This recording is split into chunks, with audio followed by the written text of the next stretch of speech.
folks, today I wanted to talk to you about the Anova Nano. Now I'm going to unbox this Nano. The Nano is the entry-level model from Anova.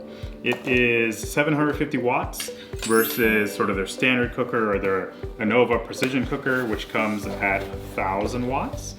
The other difference between the Nano and the standard cooker or the Precision Cooker is the Nano only has Bluetooth. It's not Wi-Fi capable. So keep that in mind. This is the entry-level model from Anova. So let's unbox it and learn a little bit about it. So just unboxed it. First thing I see is you've got like this Anova upside down and right side up little box of sorts here with a quick start guide in it that looks very simple to follow. Yeah, quite easy to follow quick start guide there. Then you've got the machine itself in a cardboard sort of housing. I will remove that. And voila!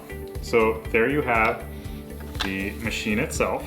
So that is the Nano. It's in all plastic housing. So why don't we actually have the Precision Cooker right here. So relative to the Precision Cooker, you can see it's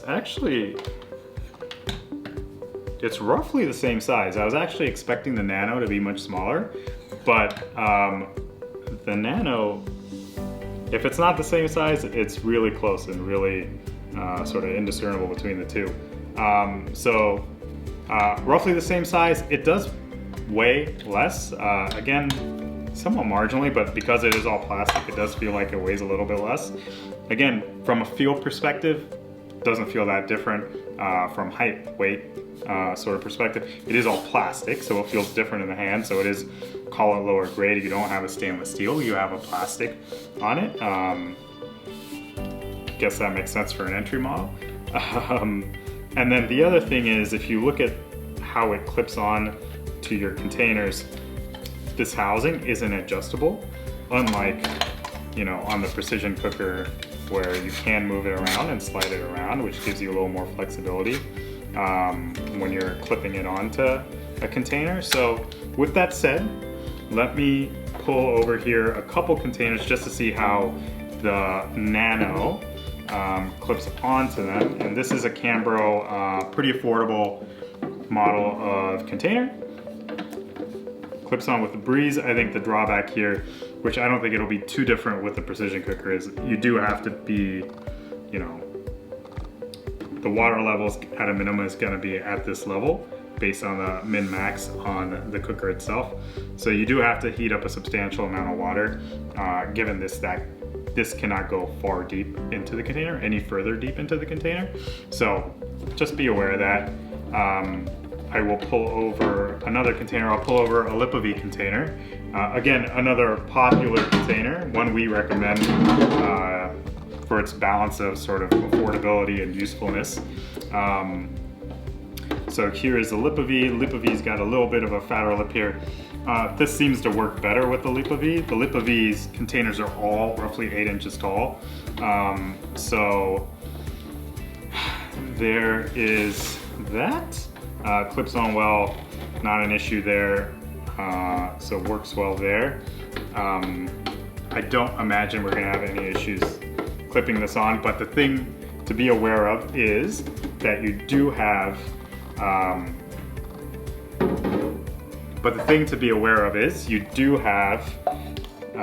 it's not adjustable. Oh, look at that. We do run into an issue. So on this stainless steel pot, this is, what is this? It's a heavy bottomed 4.4 quart pot. We usually sort of cook pasta and stuff in. You can't use it on here. It's too short. Yeah, that's an issue. Whereas, let's take the Precision Cooker. Because of the adjustable clip here, you can move that down and that's not an issue.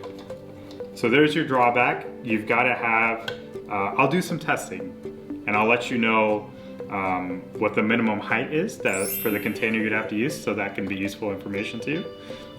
The other thing I will do is I'll test this over the coming weeks and I'll measure it against the Precision Cooker and maybe some other Anova or other Sous Vide cookers as well, just to give you a comparison of this versus some other models. I have got a Wonkel stored away. Again, that's an entry-level model, so maybe it'll be a good comparison to the Nano. So I will give you some comparisons from that perspective. And while I have you, give me 1 second. I have a Breville Joule here. So just so you can see side by side. These are not competing products really. Ultimately the Joule is much more expensive, but the Joule is sort of the compact design one. The Nano is also, at least I thought it was a compact design type option too. The Joule is significantly smaller than the Nano. The Nano is roughly, if not the exact same size as the Precision Cooker. So from a size perspective, the Joule is far more storable than the Nano is. So do with that information what you will. But again, the Joule is significantly more expensive. So the Nano is your entry model. The Joule definitely is not. So maybe an unfair comparison of sorts. With that, I hope you enjoyed that video. Subscribe. We will be giving you better stats, more concrete stats. This was our unboxing video. I hope you enjoyed it. Give us a thumbs up if you liked it. Appreciate you being here.